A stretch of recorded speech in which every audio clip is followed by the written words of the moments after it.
A lot of countries around the world have to trade for and buy their resources to support their people. But there is one country in the world that technically does not have to do that, and that is the United States of America. You want land, the US definitely has it, because the United States is the most complete land in the world. That is because it's the only country on the planet that contains every known landform and climate type somewhere within its landmass and borders and territories. Due to this, it's also the only country that can actually sustain itself. This is because when you have such a variety of resources, landforms, it also comes with such a wide variety of resources as well. And basically, you'll have everything you could ever need. Check out this map from Weebly, for example. It shows the locations of several of these landforms, as well as their names, and it also utilizes color to separate them. It is fairly detailed while also being fairly simple. And the list of landforms I'll be going through for this presentation are mountains and volcanoes, plains, desert, tundra and glaciers, canyons and valleys, rivers and lakes, islands, peninsulas and coastlines, and rainforests and swamps. First, I'll cover mountains and volcanoes. The two primary mountain chains in the United States are the low Appalachian Mountains to the east and the Grand Rocky Mountains to the west, according to World Atlas, Julia 86, etc. The highest mountain in the US is Alaska's Mount McKinley, standing at over 20,000 feet, according to Science Education. The Rockies are the largest range in the world, and they cover more square miles than any other. The Appalachians have a more mild or temperate climate, and the Rockies more often have a colder type D or type H climate.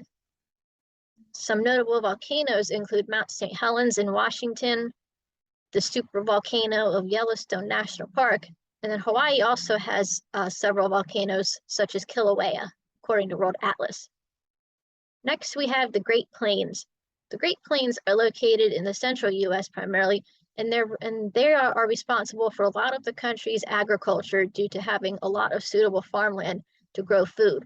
And it also has an equally suitable climate type, either type C or type D, according to Juliet 86. It's also said to be the most stable part of the country as well, according to a geological survey that I found. Next, we have the deserts of the Southwest. The US's main desert landform is located in the southwestern part of the country, and it covers several states down there. This includes areas such as the Great Basin and Mojave deserts. These areas are likely created by a rain shadow effect courtesy of the Rockies. All right, the rain shadow is caused when a tall structure such as mountains blocks out rain and moisture, not allowing it to reach the area on the other side, leaving it very dry and barren. And of course, these deserts have the dry and hot type B climate. And they also contain the largest park and the hottest part of the country, the infamous Death Valley, according to World Atlas. The Alaskan tundra. Alaska by itself has the US's lone tundra and glacier landforms, as well as, of course, the cold type E climate, since it is located to the far north. Due to it being so cold, it has one of the lowest populations in the US, but it still adds to the great variety of land that this country possesses.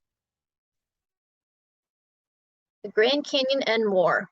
The US has a number of canyons and gorges and valleys, and most notable is probably the Grand Canyon in Arizona, which was cut over millions of years by the Colorado River. It also contains the infamous Death Valley that was mentioned earlier. And another interesting location that falls in this category is the New River Gorge, located in West Virginia. It is spanned by the highest arch bridge in the world, the aptly named New River Bridge. Next up is lakes and rivers. You can't talk about bodies of water in the United States without talking about the Great Lakes, Lake Superior, Lake Huron, Lake Michigan, Lake Ontario, and Lake Erie. There are also a few other lakes in the country that are worth mentioning, such as the Great Salt Lake of Utah and Lake Okeechobee in Florida. And the country's most notable river has to be the Mississippi, which is the longest river in North America, running from the northern end of the country all the way south into the Gulf of Mexico. There's also the Rio Grande River that creates the border between Texas and Mexico. Next, we have the many U.S. islands.